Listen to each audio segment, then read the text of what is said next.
So this first chapter, of course, like we're revising everything that, well, not everything, but most of the things that we learnt in year 11. So we've done factorization. So the next thing that we need to revise is the techniques that we learnt for trigonometry. So I've highlighted the bits that I think that you should put in your summary. Some bits you might know off by heart, and therefore I'd avoid putting them in there, just so that you've got as smaller amount as possible in that summary book. So 1 radian, we can write that as 1 with a little c in superscript above it. It's the angle formed at the center of a unit circle by an arc of unit 1. So remember, a unit circle has radius 1. So if we're going 1 radian, this length here is exactly the same as the arc length here around the outside of the circle. And that's 1 radian. Of course, there are 2 pi radians in an entire circle. So 2 pi, where pi being 3.14, so about 6.28 radians in one circle. So we should remember, how do we convert from degrees to radians and from radians to degrees? So if we're going from degrees to radians, we multiply by pi and 180. If we're going from radians to degree, we multiply by 180 on pi. So quickly, some examples there. So if we have 30 degrees, we want to convert that to radian. We just take the 30 and multiply it by pi on 180, which gives us 30 pi on 180. We can simplify that because 30 goes into the top once and 30 goes into the bottom 6 times. So we get pi on 6. Now you could put that little superscript c, but in general we don't worry about that. The reverse, if we're going from pi on 3 radians, we need to multiply by 180 on pi. One of the ways to remember which way you have to multiply is to remember that when you do go from radians to degrees, you need a pi in the numerator and a pi in the denominator so that they can cancel out. So the pi's cancel, and 180 divided by 30 is just equal to 60 degrees.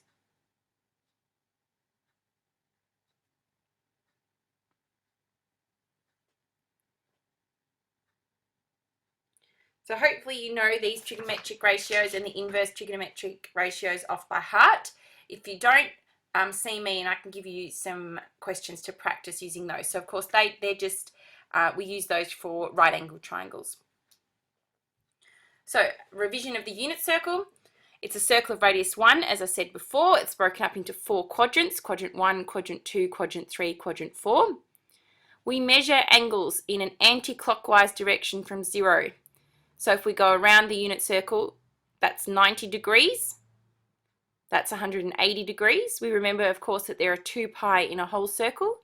So 1 revolution is 2 pi, half a revolution is 1 pi.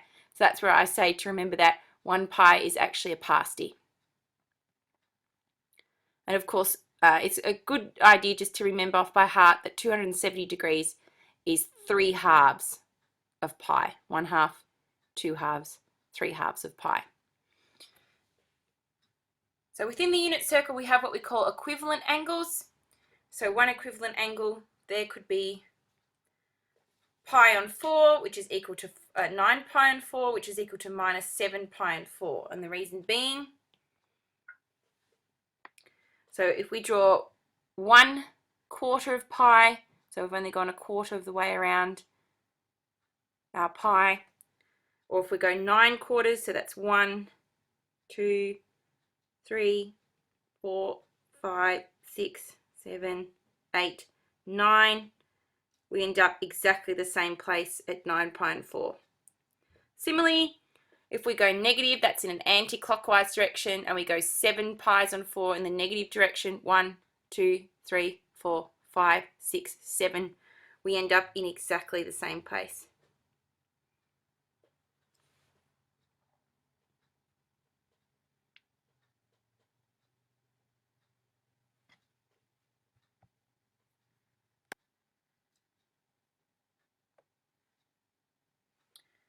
So we start with special angles in quadrant 1, and if you can't remember these proofs of how we get those special angles, or then you can ask me, but it'll be good enough if you just remember the special angles off by heart. So if you remember, I've given you one of those laminated sheets that has all of the special angles written out.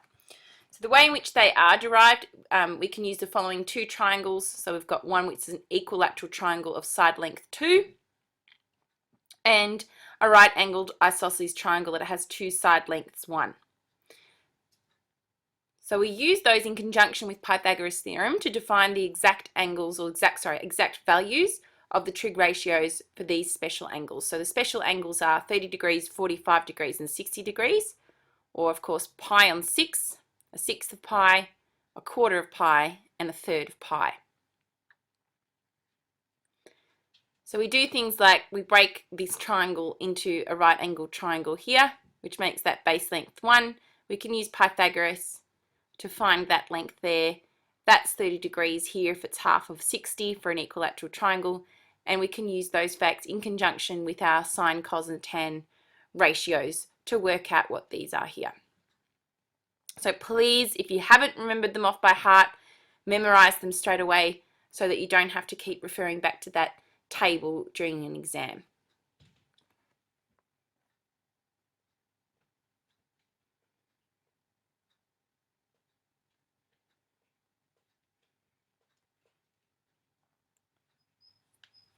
Okay, so if we go back to the unit circle, so it is and we take some point that's on the circumference of the circle in the first quadrant, and we know that for the unit circle, the distance along the radius is 1.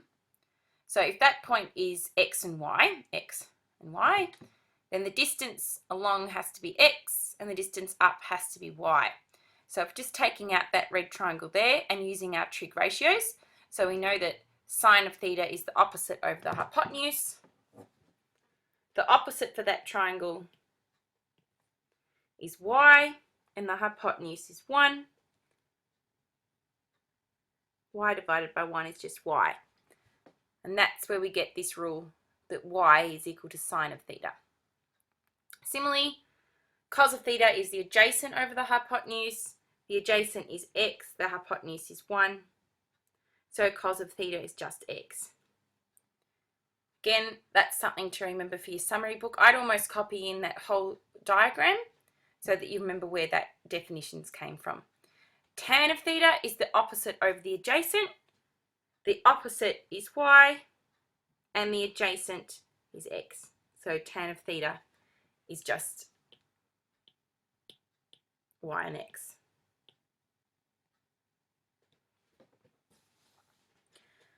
Okay, so we have a couple of trig identities that we might as well do while we're in this line of thought. So from Pythagoras' theorem, we should know that the hypotenuse squared is equal to the sum of the squares of the opposite two sides. So 1 squared equals y squared plus x squared. Now, we've just said that y squared is sine theta. So it's sine theta squared, and we put the squared sort of in between the theta and the sine. That's just convention. Just so that if the square was out here, it would actually mean that the angle's squared, not the whole of sine theta. So I put it in there. And we've just said that x is cos theta, so x squared is cos squared theta. And of course, 1 squared is just 1. So that's one trigonometric identity. The second trigonometric identity that we learnt last year comes from this one here. So if we have tan theta is equal to y and x, but we've just said that y is sine theta and x is cos theta. So we get this trigonometric identity, tan theta is in fact equal to sine theta divided by cos theta. Might just put some brackets around here. Good practice. Okay, so we've as I said before, so for 30 degrees, 45 degrees, and 60 degrees, we can work out those exact angles from those two triangles. It's a little different when we're looking at 90 degrees and 0 degrees, or 0 degrees and pi and 2 radian. So let's have a look at what happens when theta is 0. So if the angle measured from the x-axis is 0, we have this line along here. Now we just said, of course, that sine of theta is equal to y. The y value here along that line, if we're concerned with that point, the y value is, of course, 0. So sine of 0 is just 0. Cos of 0 is the x value. So if we're concerned with that this point here, we know that that distance is 1 because it's a unit circle. So cos of 0 is 1. Tan of 0 is equal to y on x. So we said that earlier.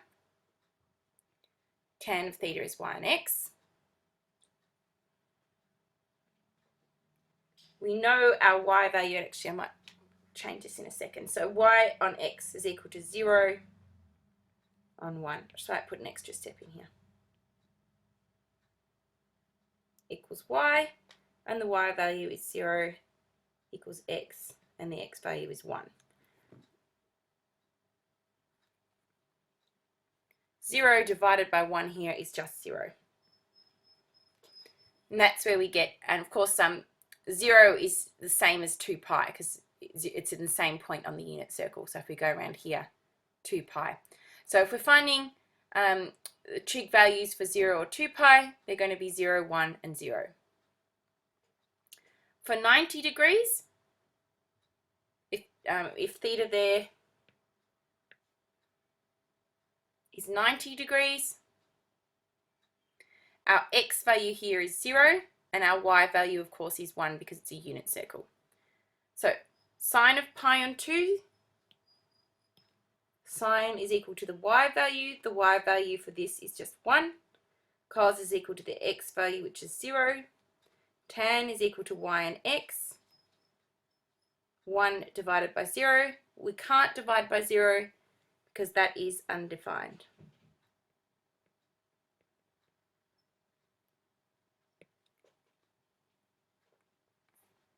And hence we have the other part of our little table. So in the full table that I've given you these values and these ones together. Okay, so we should also remember how to sketch sine of theta, tan of theta, cos of theta on the unit circle. So if you were asked, say, to sketch sine of pi on 4, which this kind of looks like it's about a quarter of pi around here, you wouldn't just write pi of 4 because sine of pi on 4, of course, is the y coordinate of that angle. So if you asked to sketch sine of pi on 4, you would actually have to draw in this distance here, this line. If you were asked to sketch cos of pi on 4, you would have to sketch that distance there. Tan of pi on 4 would be slightly different. When we're asked to sketch the tangent of an angle, we first have to draw in this tangent line, which goes through the point 1, 0 here. It's exactly at right angles to the curve at this point. So we draw that line in, then from the origin at our specified angle, so in the case that we're doing here, it would be pi on 4, straight through the circumference of the circle until it hits that tangent line, and then you draw in that distance there, and that would be your tan of pi on 4.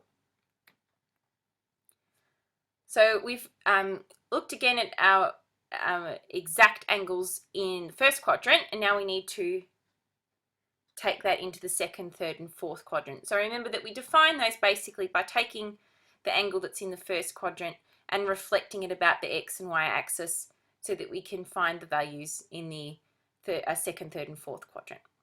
So if we consider first theta equals pi on 3, we've just defined sine of pi on 3 is the square root of 3 on 2. That's just straight from the exact values table. And cos of pi on 3 is a half. And of course, sine is the y coordinate, cos is the x coordinate. So we can give it a value like this. Sine pi on 3, sine of pi on 3, square root of 3 on 2, cos of pi on 3 is a half. So similar angles, we consider these ones, 2 pi and 3, 4 pi and 3, 5 pi and 3, 2 pi and 3, so that's just 2/3 of pi. Remember, pi is a pasty, so 2/3 of that pasty, it's 1/3, 2/3. That would be 2/3 of pi. Next, you want 4/3 of pi, 1/3, 2/3, 3/3, 4/3 of pi.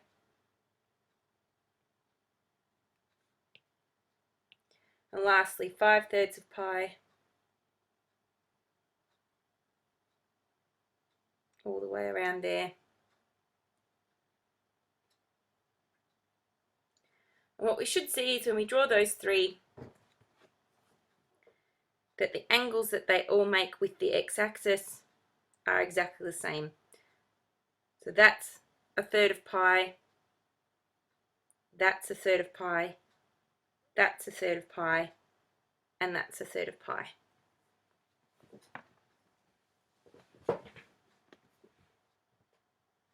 So we can use that fact that they're exactly the same distance from the x-axis to work out what sine, cosine, and tangent of those new angles would be in the second, third, and fourth quadrant. So starting with 2 pi and 3, we know that that distance here is given by sine of pi and 3, which is the square root of 3 on 2. And we know that the x coordinate is given by cos of pi and 3, which is a half. So if we look at 2 pi and 3, we see that that y coordinate is exactly the same as that y coordinate here.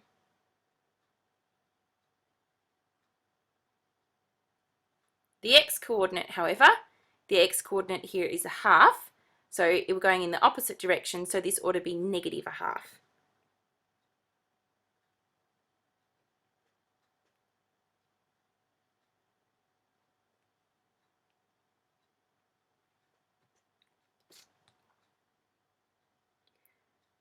So what we find is that sine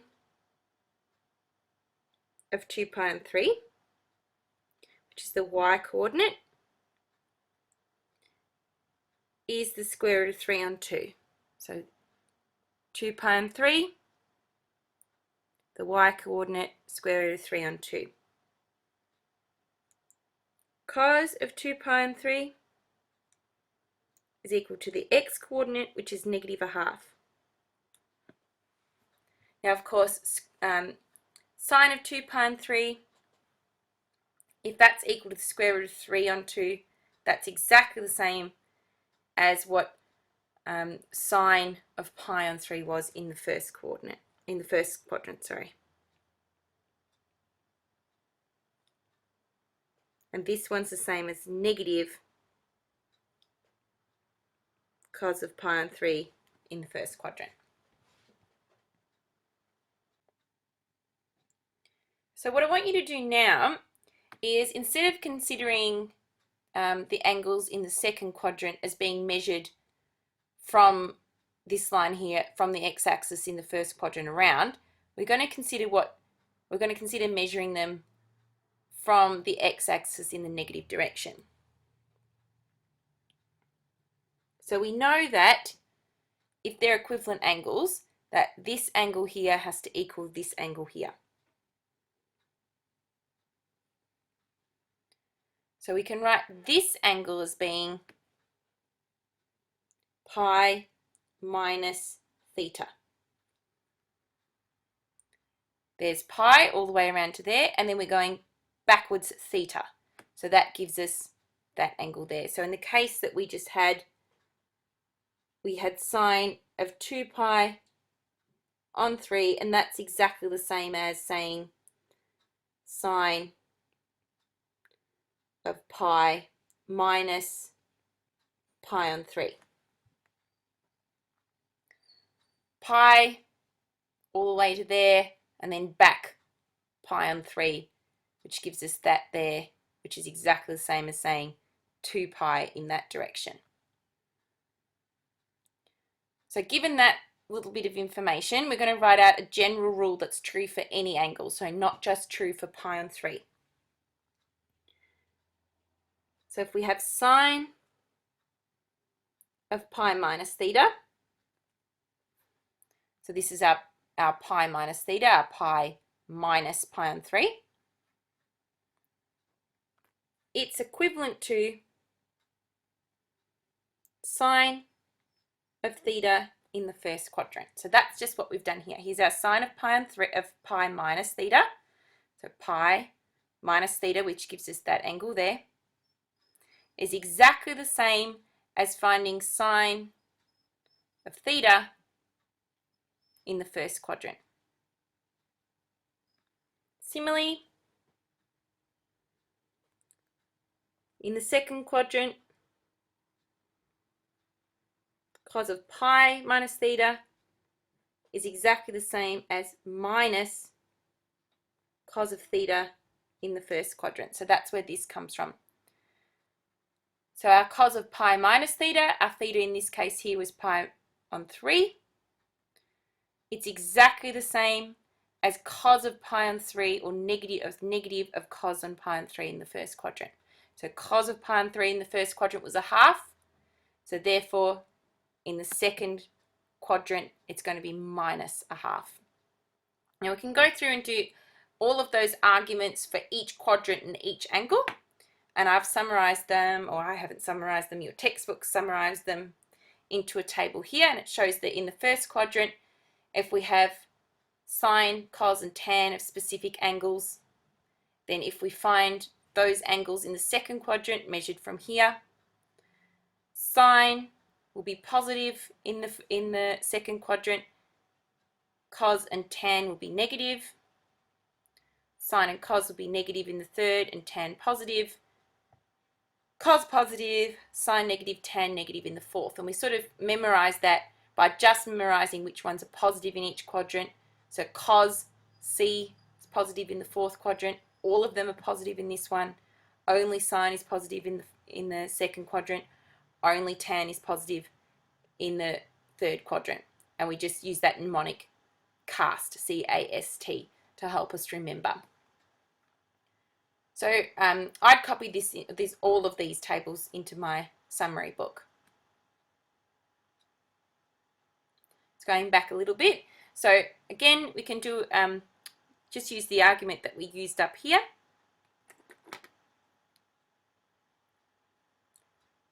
So if this angle was pi on 3, and we know what sine and cos of pi on 3 are in the first, we can use that to determine what sine and cos are in the third and the fourth quadrant are for similar angles.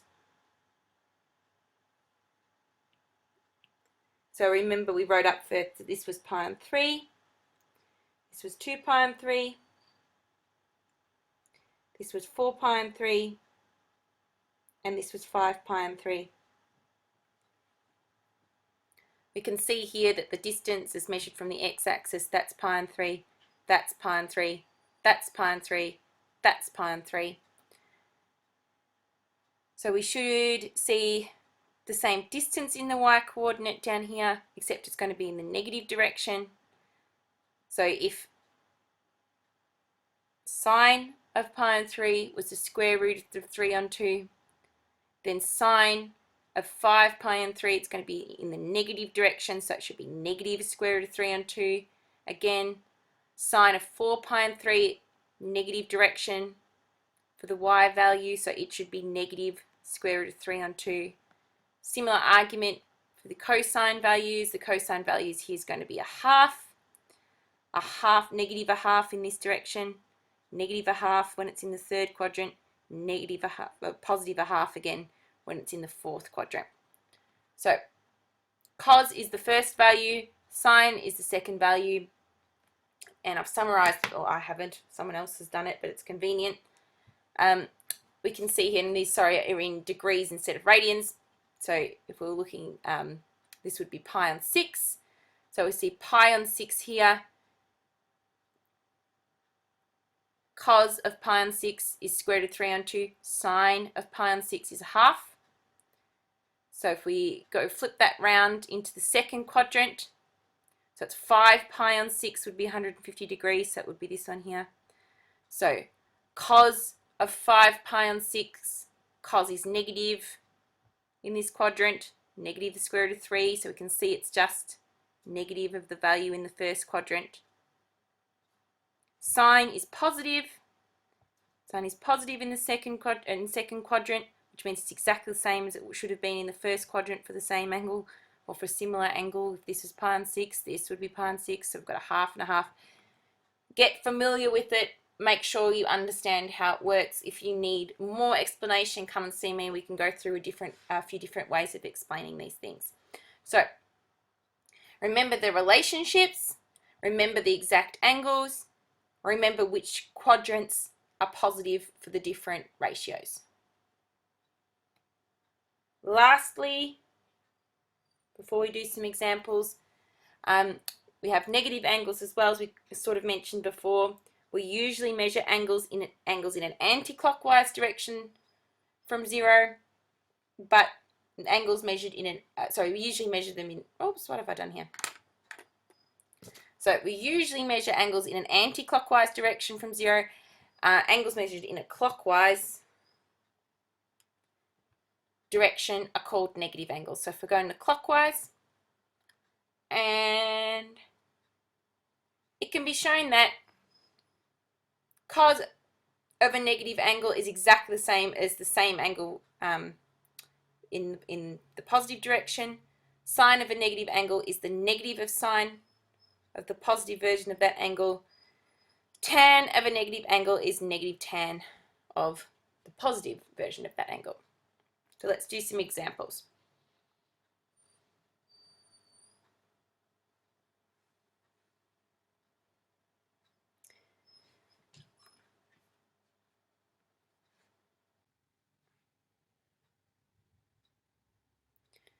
So we're given some information. If sine of theta is equal to the square root of 3 on 2 and cos of alpha is equal to 4 on 5, and theta and alpha are in the first quadrants, find the values of the following. So we're asked to find the value of sine of pi plus theta. So if we think about it, we go to round to pi and we add theta, which leaves us in the third quadrant. If we think about cast, C-A-S-T,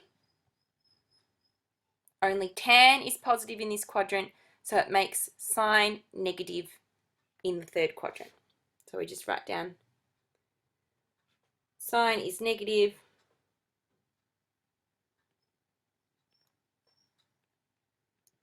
in the third quadrant. I find it easier to draw a picture. You might just be able to remember that sine that falls into the third quadrant and it's negative, but I always draw a picture.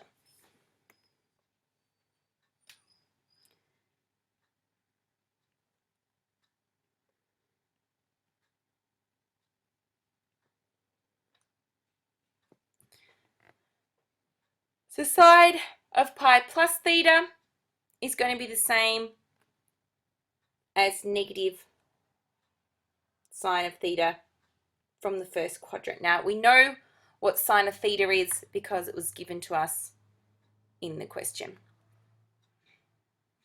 So in other words, if we're going negative sine of theta, it's going to be negative the square root of 3 on 2.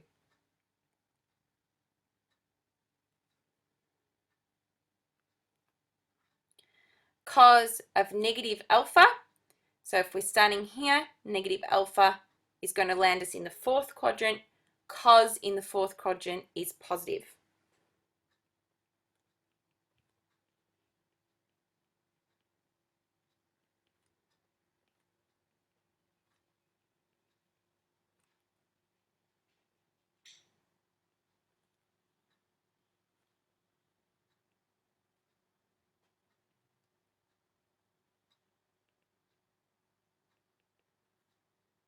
I can't remember how to spell fourth. Done.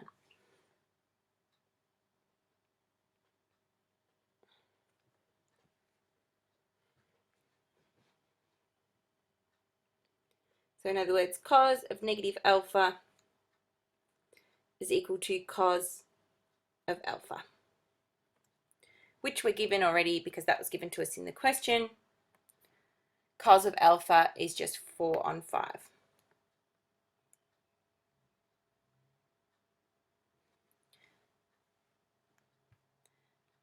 So you could, instead of drawing the picture, you could have just looked at that table that I gave you earlier and seen that we're just using those rules straight from there.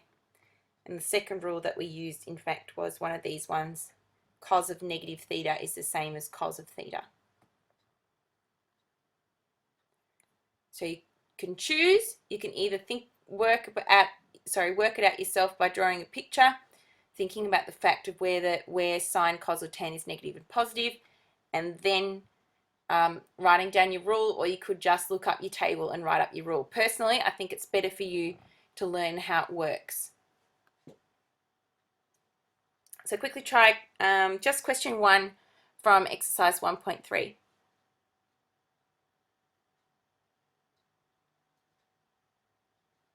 So these next examples also carry on from the same data that we're given here. So again, sine of theta is square root of 3 on 2 and cos of alpha is 4 on 5. This time we're asked to find tan of theta. So tan of theta is going to be in the first quadrant here.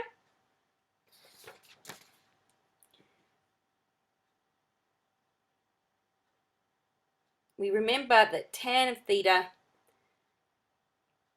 that there's this identity that says it's equal to sine of theta on cos of theta.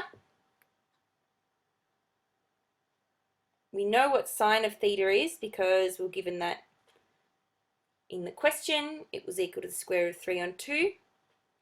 We need to use this fact and another identity to work out what cos of theta is before we can put the values in here. So the other identity that we know that 1 is equal to, oops, write it the other way so you can see it.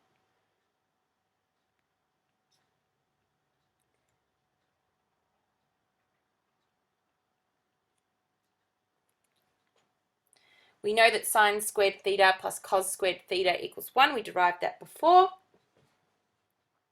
So if we want to find out what cos of theta is, we need to put in the values. We know, let's rearrange it first. So that's cos squared theta is 1 minus, finding the square root of both sides, cos theta is equal to the square root of 1 minus sine squared theta. We know what sine of theta is because, of course, sine of theta equals the square root of 3 on 2. So we have the square root of 3 on 2 all squared, which equals the square root of 1 minus 3 on 4, which equals square root of a quarter, which equals plus or minus a half. However, we're in the first quadrant. So in the first quadrant,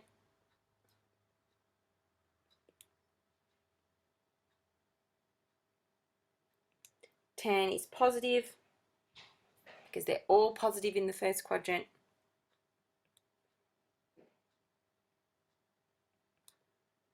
Oh, sorry, we're not using tan.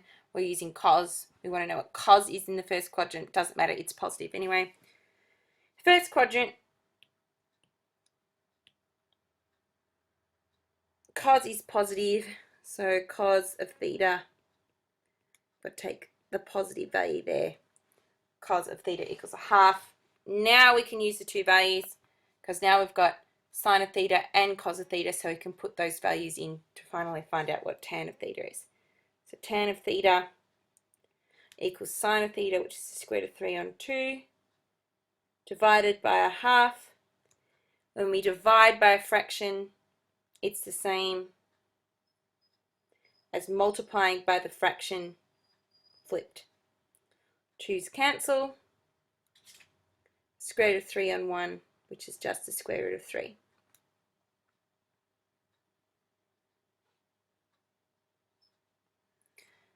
For this question, I've given it in degrees because your textbook has some questions in degrees. You don't have to write it in radian. You can if you want to.